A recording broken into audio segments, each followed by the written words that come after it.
1 फरवरी को पेश होने वाले केंद्र बजट से उद्योगपतियों और व्यापारियों को बड़ी उम्मीदें हैं और इसी कड़ी में federation of Rajasthan trade and industry यानी कि फोर्टी ने बजट पूर्व परिचर्चा का आयोजन किया। फोर्टी ने जीएसटी कंपोजिशन स्कीम की सीमा बढ़ाने और अफ्रीकी देशों में व्यापार के लिए विशेष प्रोत्साहन योजना की मांग की है। साथ ही आईटीसी मिलान को तिमाही आधार पर करने का भी सुझाव दिया गया है। व्यापारियों को ये उम्मीद है कि वित्त मंत्री निर्मला सीतारमण इस बार उनके सुझावों को बजट में शामिल कर बड़ी सौगात देंगी। बात की वरिष्ठ संवाददाता सुदर्शन सिंह शेखावत ने।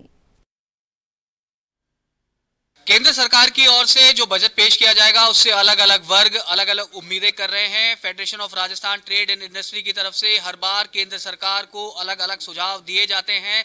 इस बार क्या उम्मीदें हैं और क्या ऐसे सुझाव इनकी तरफ से दिए गए हैं? अध्यक्ष हैं सुरेश अग्रवाल, अगर हम आपसे जानना चाहें तो क्या ऐसी बड़ी मांगे हैं? तो सरकार से मैं स्पेसिफाई एक्सपोर्ट पे बात करूंगा। पिछले ट्रम्प टैरिफ की वजह से हमारे एक्सपोर्ट में थोड़ी सी अमेरिका में थोड़ी सी कमी आई है, उसकी भरपाई और आगे कोई ट्रम्प जैसा राष्ट्रपति हमारे देश को ब्लैकमेल नहीं कर पाए।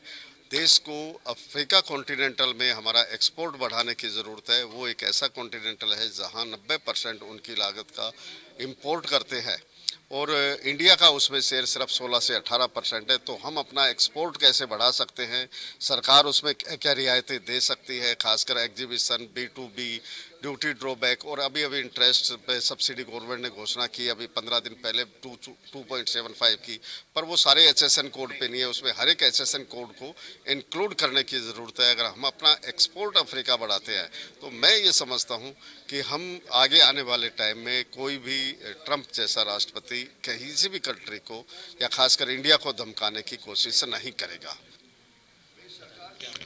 हमारे पिछली बार जैसे निर्मला सीतारमण जी जो बजट दिया था सभी को सहूलियत मिली थी, किसान वर्ग, छात्र वर्ग, युवा, उद्यमी, महिला, सभी को मतलब एक रियायतें दी गई थी। इस बार भी हमारी आशा ये है कि इस बार भी वो बजट ऐसा लेके आएंगे बिल्कुल चौंकाने वाला सा हो। युवाओं के लिए कस्टमाइज पैकेजिंग स्कीम, युवाओं के लिए एक बिल्कुल अच्छा सा कि भाई युवा जो पलायन कर रहे हैं और कर रहे हैं उनको इंडस्ट्रीज बनाने के लिए पूरा प्रावधान बनाना देना करना। दूसरा क्या है कि जीएसटी के लिए जो 1.5 लाख वाली स्कीम है उसको कहीं ना कहीं बढ़ाया जाए। और इस बार मेरी एक बार और मुझे लगता है कि कहीं ना कहीं जो इनकम टैक्स की लिमिट जो उन्होंने 12 लाख करी थी उसको भी बढ़ाया जाना कहीं उम्मीद है।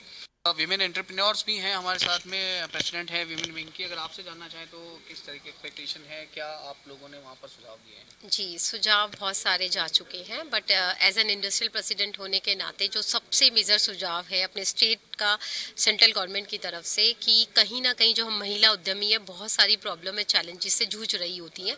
तो जब भी ये इंडस्ट्रियल पार्क का प्रोविज़न लेके आए तो उसमें एक आरक्षण होना चाहिए, रिजर्वेशन होना चाहिए महिलाओं का, सो दैट वो work life balance, skill development और कहीं ना कहीं जो उनको वो लोन लेती है उसमें जो परसेंटेज ऑफ दी छूट है वो मैक्सिमम मिले। तो एक सिक्योरिटी एनवायरनमेंट में जहां फीमेल हमेशा काम मांगने वाली होती है वो देने वाली बनेगी, क्योंकि कहीं ना कहीं एमएसएमई या एसएमईज की जो संभावनाएं है वो बढ़ जाएगी।